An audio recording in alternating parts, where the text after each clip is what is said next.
مخلصان عزیز خواهشمندم از جا برخیزید. سرود ملی جمهوری تاجیکستان صدا می‌دهد. Muzikantlar va barqchi bo'shadi. Haf ba'd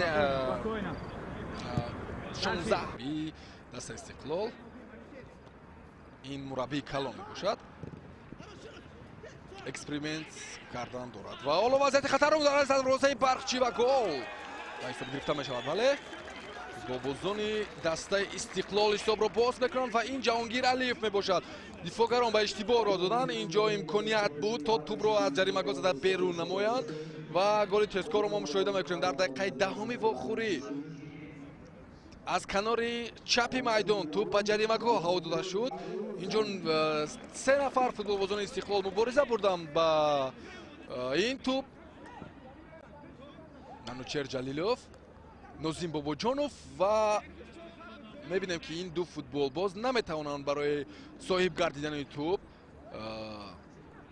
برتری داشته و این لحظه ریشاد واسیف باز هم پرتو به جریمه‌گاه و اینجا بالا بلند بود. فوتبالبازی دسته برقچی از او طلب کرده میشد تا توپ رو زده از جریمه‌گاه بیرون بکند. حاتم علیشری حاتم و امکانیت شد برای منوچهر جلیلوف تا گل 22 خود را در این موسم به ثمر برساند و این دقیقاً از اشتباه فوتبالبازان برقچی حساب در قسمی اولی بازی باز هم افزوده می شود به فایده دسته استقلال. امروز آنها رسما مهمان برقچی توانست که این لحظه شرایط فراهم بیاورد و بازیگران استقلال تا آنها برتری خود را در قسم اولی بازی باز هم بیشتر نمایند.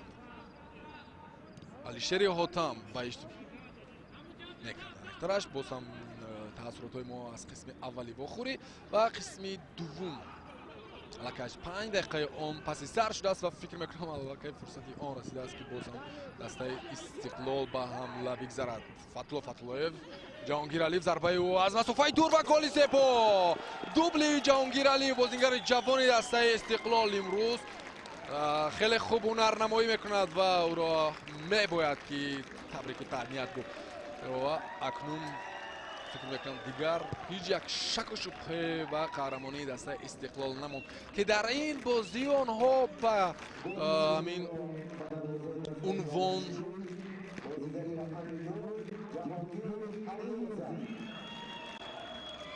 بله آنها امروز رسیدند به عنوان نوبتی قهرمانی برای پنجمین بار در تاریخ خود. میر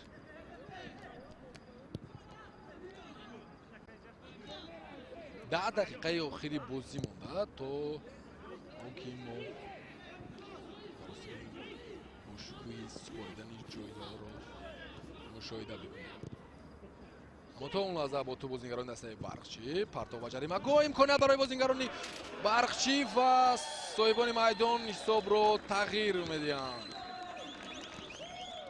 نوردین همراقلوف شاید گلی شرف دسته را به ثمر رسانید و این بعد اشتباه نیکلاس سوشیرش اینه که از دروازه خروج کرد. دروازه‌بان باید توپ را زده بیرون بکند. حالا وضعیت تکراری را برای ما نشان میدهند اما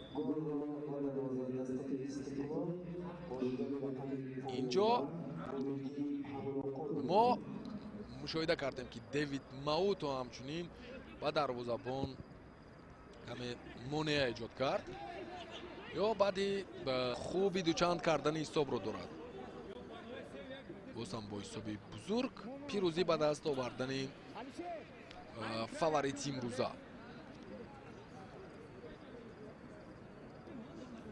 باز هم علیشری حاتم نسبت به عرفان قاعده بازی را ویران کرد. شریدین بابایوف بازیگر جوانی دسته استقلال جرأت پیدا نمود و از 2 نفر گذشت. امکانیت برای فتولایف باز هم اتم نظرов در نزد توپ است اما با گمان غالب فتح‌الله حالا ضربه را اجرا خواهد کرد.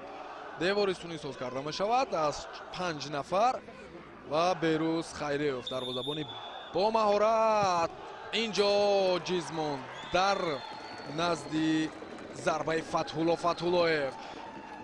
имрӯз мо шояд то андозае бартарии комили як дастаро мушоҳида кардем. дар ин баробар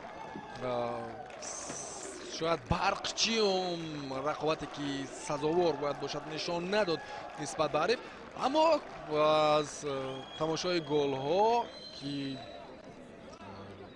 як сетаи он мешавад гуфт хеле зебо тавонистем ҳаловат бурда.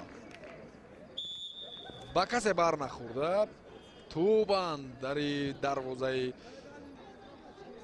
ва дӯстони азиз новаста аз ҳисоби ин бохӯрӣ ва аз он ки ҳоло боз фурсати навбатӣ аст барои дастаи Истиқлол. Мо бояд